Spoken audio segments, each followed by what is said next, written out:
여러분 안녕하십니까? 여수 MBC 뉴스데스크입니다. 주말 동안 전남 동부 지역에서 모두 2,400여 명이 넘는 코로나19 신규 확진자가 발생했습니다.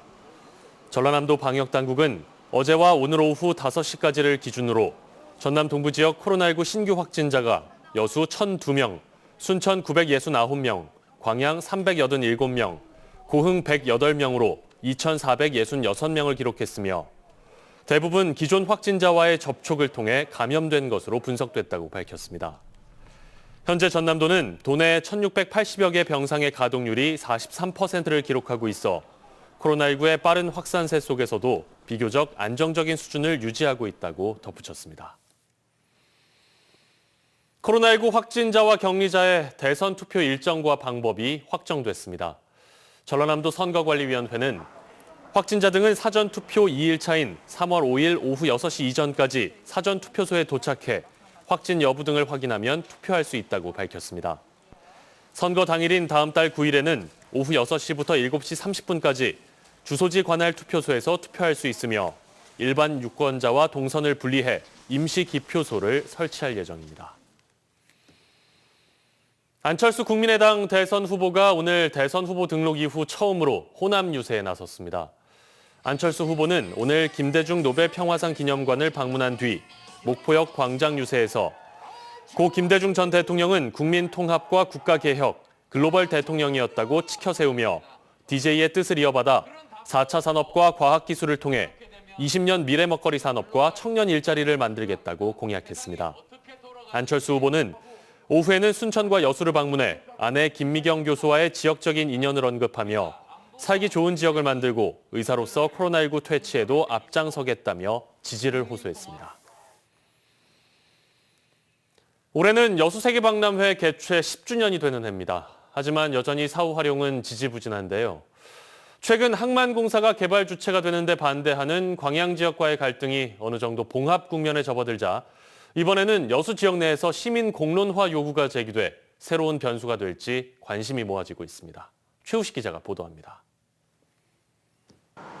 여수 세계박람회장 사후 활용과 관련해 현재 가장 유력하게 추진되는 방향은 여수광양 항만공사가 주도적으로 개발하는 방안입니다.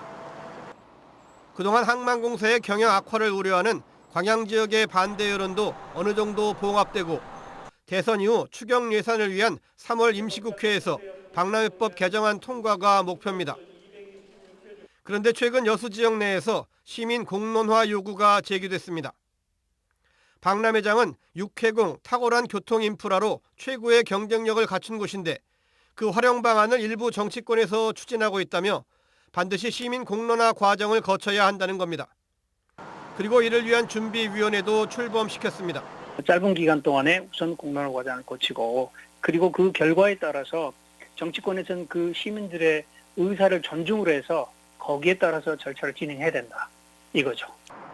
가장 걱정이 되는 시 재정 부담은 대선과 관련해 말도 안 되는 공약이 전국적으로 쏟아지는 상황에서 충분한 명분이 있는 사안인 만큼 우선 대선 공약에 포함시켜 정치적 해결을 전제로 대안을 고민하자는 입장입니다. 그러나 이미 성사 단계에 와 있는 유력한 대안을 두고 또 다른 논란을 경계하는 목소리도 적지 않습니다. 또 지난 10년 동안 지역사회가 함께 고민해서 도출한 방안인데다 여수시가 맡기에는 역부족이라는 의견이 지배적입니다. 차선책이라고 생각을 합니다. 가장 좋은 방법은 여수시가 주도적으로 개발하는 것이 가장 좋은 방법이었는데 법적으로 행정적으로 큰 문제가 있는 겁니다. 여수시도 현재의 여건상 현실적으로 불가능하다는 입장입니다. 그 좋은 대안이라고도 이야기는 할 수 있지만 현실적으로 검토해봤을 때는 이것은 거의 실현 가능성이 없는 그런 대안이다 그렇게 결론을 내렸습니다. 올해는 여수 세계박람회 개최 10주년입니다. 10년을 끌어온 박람회장 사후 활용이 지역사회의 공감대 속에 가장 합리적인 대안을 찾을 수 있을지 주목됩니다. MBC 뉴스 최우식입니다. 대형 화재가 발생하면 수십 대의 소방차가 동시에 진화 작업에 투입되는데요. 호스의 색깔이 모두 똑같다 보니 구분이 어려워 진화 작업에 차질이 빚어지기도 합니다. 이런 문제를 해결하기 위해 컬러 소방 호스가 일선 현장에 투입되고 있습니다. 양정은 기자가 취재했습니다. 지난해 5월 보안의 한 창고에서 대형 화재가 발생했습니다. 출동한 소방차는 11대, 진화하는 데만 1시간 가까이 걸렸습니다. 여러 대의 소방차에서 뻗어나온 소방호스 색깔이 모두 같다 보니 호스를 화재 현장으로 당길 때 혼선이 빚어지는 경우가 많습니다. 차 출동이 많을 시에는 어떤 차에서 나온 호스인지 잘 파악이 안 돼가지고 호스 연장 시 혼선이 많이 초래됐는데 특히 밤에는 화재 현장에서 여러 개의 호스 구분이 더욱 어렵습니다. 이 같은 문제를 해결하기 위해 호스에 각기 다른 색깔을 입힌 컬러 호스가 현장에 투입되고 있습니다. 컬러 호스를 이용한 첫 적응 훈련도 시작됐습니다. 각 소방차에서 나온 호스를 구분하기 쉬워지다 보니 센터별로 지휘 신호를 보내면 곧바로 대응할 수 있습니다. 해제센터 방수! 일록센터 방수! 화재를 모두 진압한 뒤 각 센터로 돌아갈 때도 구분이 쉬워서 정리하는 데도 편리합니다. 그 차량별로 호수 색상을 달리해서 작전을 하다 보면 더욱 신속하게 작전을 진행할 수 있고 효과적으로 화재 진압을 할 수 있습니다.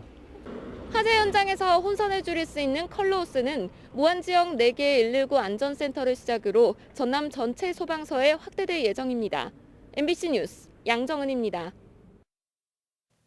올해 고흥산 김이 좋은 작황을 보이고 있습니다. 고흥군 수협에 따르면 지난해 11월부터 관내 1290여 헥타르의 면적의 해상 양식장에서 김 수확이 본격적으로 시작된 가운데 안정적인 해황을 보이면서 비교적 좋은 작황을 보이고 있다고 밝혔습니다. 특히 생김 기준 가격은 120kg 한 포대 기준 평균 10만 3천 원으로 지난해 대비 높은 가격대를 형성하고 있습니다. 수협은 오는 4월 중순 생김 채취가 모두 마무리되면 어민 소득이 전년보다 15% 이상 증가한 1,000억 원을 무난히 넘어설 것으로 전망하고 있습니다. 광양시 6급 공무원 이모 팀장이 원인을 알 수 없는 희귀병으로 어렵게 투병 중인 사실이 알려지면서 주변을 안타깝게 하고 있습니다. 광양시 6급 공무원 이모 팀장은 광양시 산림휴양 분야 발전에 기여해왔지만 지난 2020년 원인 불명의 불치병인 근이양증 진단을 받고 현재 휴직 상태에서 어렵게 투병 중인 것으로 알려지고 있습니다. 만원의 희망찾기 운동 추진위원회는 이 팀장의 증상을 지연시킬 수 있는 유일한 방법이 고가의 보조제 복용뿐이라며 공직사회는 물론 지역사회의 적극적인 관심과 지원을 호소하고 있습니다.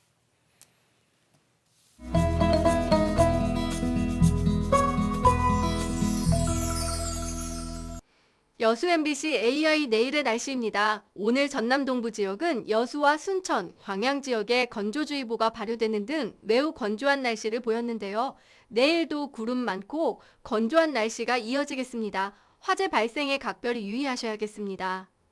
다음 주는 낮 기온이 평균 10도를 웃돌면서 봄 기온도 더욱 완연해질 것 같습니다. 여수 3에서 11도, 순천 영하 1에서 14도, 광양 0에서 14도, 고흥 영하 3에서 12도의 기온 분포를 보이겠습니다. 내일 광주는 0에서 16도, 목포는 0에서 12도를 기록하겠습니다. 내일 남해서부 해상은 구름 많은 날씨를 보이겠습니다. 파도는 남해서부 앞바다에서 0.5m, 먼바다에서 0.5에서 1.5m로 일겠습니다. 다음 주 한 주 동안은 맑은 날이 많겠습니다. 아침 최저 기온도 영상권을 기록하겠는데요. 다만 일교차가 큰 만큼 환절기 건강관리에 유의하셔야 할 것 같습니다. 지금까지 AI 날씨였습니다. 여수시가 지난 2008년 이후 15년 동안 유지해왔던 시내버스 노선과 운행 시간을 다음 달 1일부터 조정합니다. 여수시는 근로기준법 개정에 따라 바뀐 근무 여건에 맞춰 시내버스의 운행 시간 조정의 필요성이 꾸준히 제기됨에 따라 다음 달 1일부터 노선별로 첫 차와 막차의 시간을 단축하고 전방적인 운행 시간도 변경해 적용하기로 했습니다. 특히 대중교통 취약 지역인 동문동 종고산길 일원, 한려동 자산공원 일원, 묘도동 읍동마을, 화양 청량마을 등에는 시내버스 노선이 신설될 예정입니다. 광양 매화마을에 상춘객들이 급증할 것으로 예상되면서 광양시가 행정지도 활동을 강화할 예정입니다.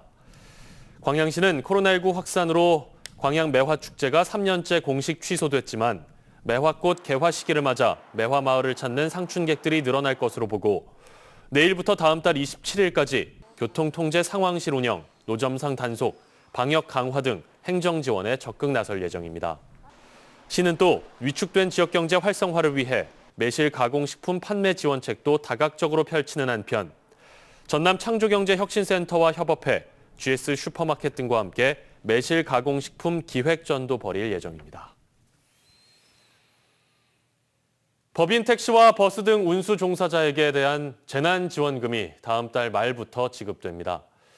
전남 지역 지원 대상은 코로나19의 영향으로 매출이 감소한 법인 택시와 고속버스, 시외버스 운수 종사자 등 8,200여 명으로 1인당 100만 원씩 모두 82억 원이 지급될 예정입니다. 이번 재난지원금부터는 전세버스와 노선버스의 운수 종사자도 대상에 포함됐습니다. 고흥군이 가업을 잇는 청년들에게 최고 2천만 원까지 사업비를 지원합니다.